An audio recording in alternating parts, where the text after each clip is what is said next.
Msingi la mwisho tunataka nini? Tunataka sisi kama mkoa wa Dar es Salaam tuanze kuakisi kile kinachofanyika TFF. Tuna malengo kwamba DRFA itakuwa na timu ya watoto wa miaka 9, ya watoto wa miaka 13 na sisi tutakuwa na kliniki yetu. Mwisho wa siku manake target yetu kwamba tupate hata opportunity ya kucheza na TFF. Kuna sasa hivi kwenye TFF kuna project nyingi sana ya kwenda kuzunguka mikoani kutafuta watu. Sisi tutatengeneza ile opportunity yetu kama DRFA. Na sisi tutataka kukaa na wao TFF, alafu mwisho wa siku hata tunaandaa uwezekano wa watoto wetu kusafiri kwenda Tanga, kwenda wapi, na sisi wao waone kwamba na DRFA nayo inafanya kile kile. Kwa hiyo hili ndio ultimate goal. Na watoto tutawapata wapi? Kimsingi tutawapata kupitia kwenye hizo academy.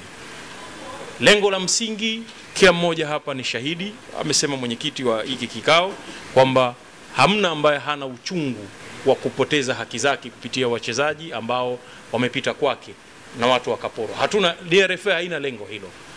DRFA inataka kutengeneza platform ambayo na DRFA ionekane kwamba ina kazi inafanya ya kuendeleza soka la vijana. Hilo ndio lengo letu. Kwa hiyo tutakwenda kwenye agenda namba 5, majadiliano juu ya mfumo rasmi wa kufanya usajili. Tutafanyaje usajili?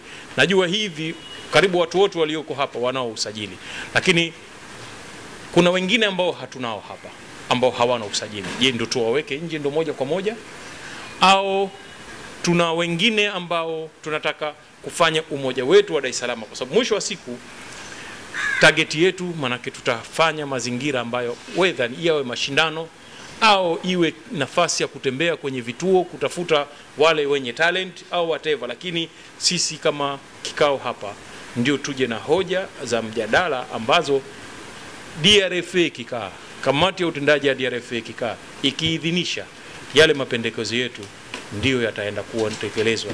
Kwa hiyo narudishwa kwa mwenyekiti kwa ajili ya kutupitisha kwenye agenda namba 5.